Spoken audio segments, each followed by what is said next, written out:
Good Shabbos. Hope you're staying warm.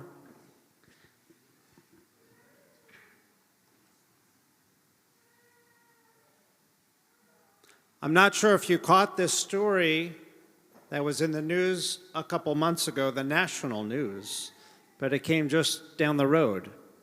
The story was about 8-year-old Zoe from Bedford, Ohio, when she made the national news. If you haven't heard the story, here's how it goes. 4'2", 8-year-old Zoe drove her mother's SUV across Cleveland to a Target 10 miles away. The end of the story is that she was found safe at Target drinking a Frappuccino in the Starbucks there. But the question is, what happened and why did she, 8-year-old Zoe, drive to a Target? Well, Zoe was using her mother's iPad the day before, and she dropped it, and she cracked open the case of her iPad, or her mother's iPad. And what did Zoe do? She didn't tell her mother what happened. She wanted to go to the store and replace the iPad without telling her. So she did what any other 8-year-old would do. Take her mother's keys, her mother's wallet, her mother's ID, and the family dog named Bear along with her, and drive to the nearest Target to get a new one. No, Zoe didn't have a driver's license yet. She'd never driven a car, and no, Bear the dog didn't give her directions. But somehow, in a 30-minute drive across Cleveland, she only hit one mailbox, and that was it.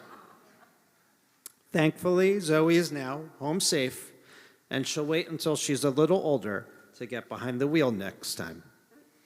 But what if Zoe had been honest to her mom at that moment?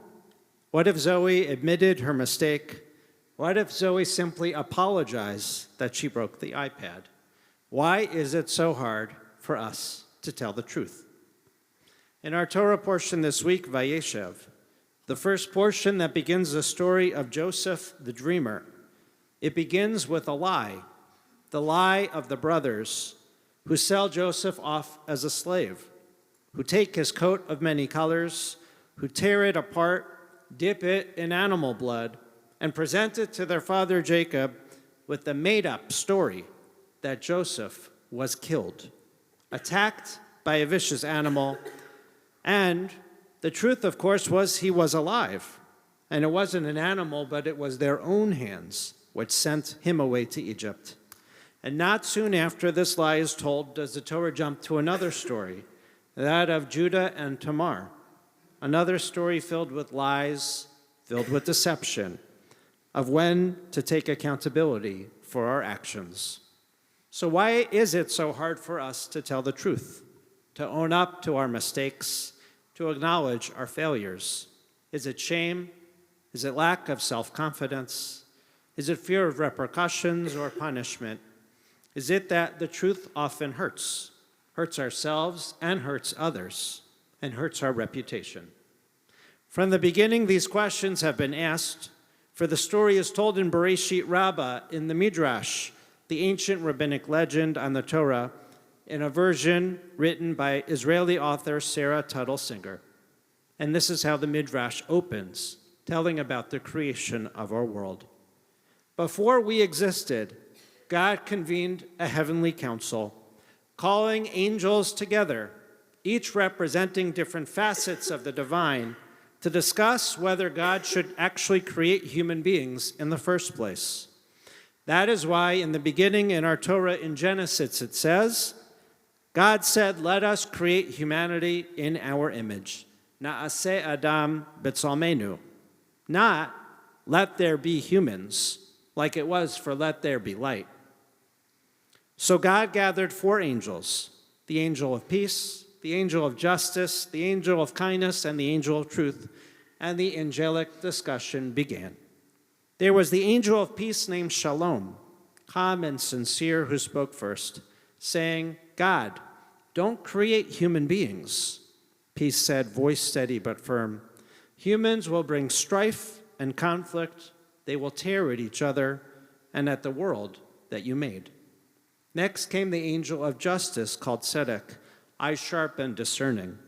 Create them, justice argued, for they will seek to live with fairness. They will build laws. They will try to make things right, even when they fail. Then the angel of kindness, called Chesed, with a soft and knowing smile said this, create human beings. They will love. They will forgive. They will comfort each other in moments of distress and darkness. And then finally, the fourth angel, the angel of truth named Emet, stepped forward, tall and unyielding. Do not create them, truth declared. They will lie. They will deceive. They will twist reality to suit their own needs. They cannot bear the weight of truth as it is. And so the story goes from the rabbis, God listened to all four angels and then realized two things. Number one, never ask an even number of number of angels for a vote. And number two, God didn't need the angels to weigh in after all. God wanted to create human beings. But then God did something unexpected.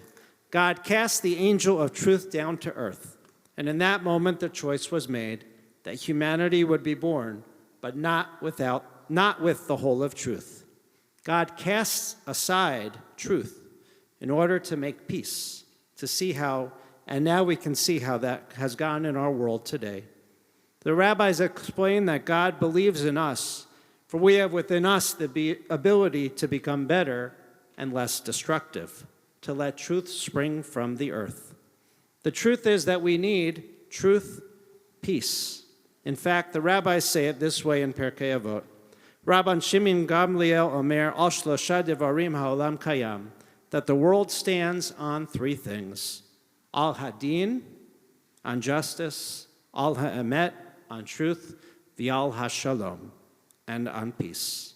In fact, those of us studying Daf Yomi, the 7-year cycle of Talmud study, a page a day, this week in our Jewish world, we began studying Masechet Sanhedrin. The legal text focused on judgments and courts, the balance of powers, where questions of peace, truth, and justice are held, and when truths are not only revealed, but also prevailed. So getting back to our story in the Parsha, did the Joseph story require deception in order to save the Jewish people? If Joseph wouldn't have been sold as a slave to Egypt, would he have been in a position to save his family and our people?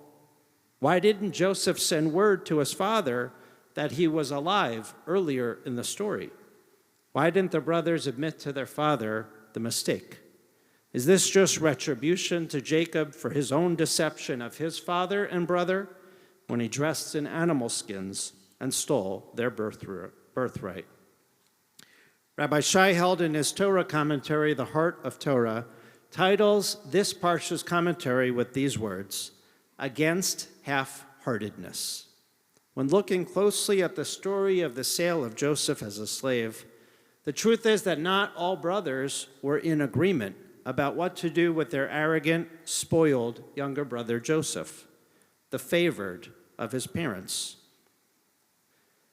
Reuven, the eldest, actually attempted to save his brother Joseph, both when he spoke to his brothers with these words, shed no blood and do not touch him. And then later, after the brothers throw him in the pit, he returns later. He didn't know that they had sold him into slavery.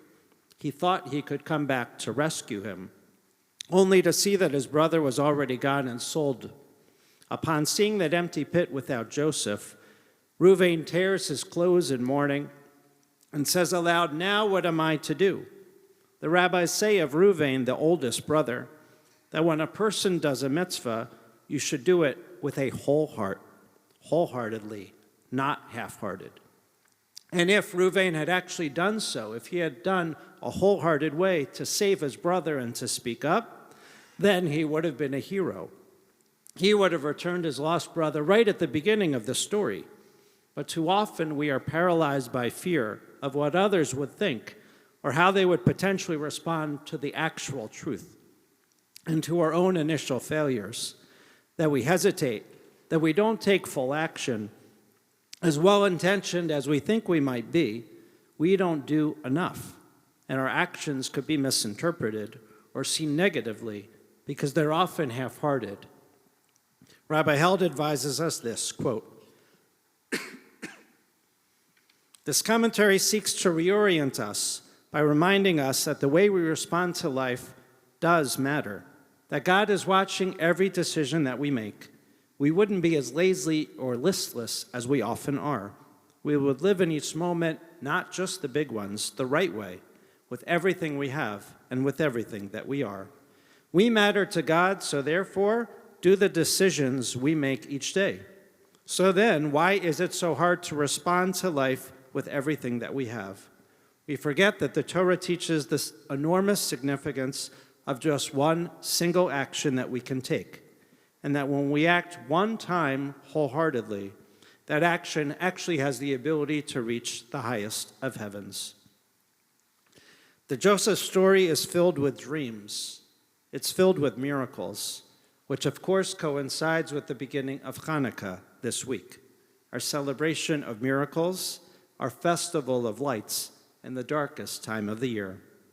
Our world too often is filled with darkness, just as it is now, when truth actually seems elusive, and we don't really hear truth. When too many live half-hearted lives.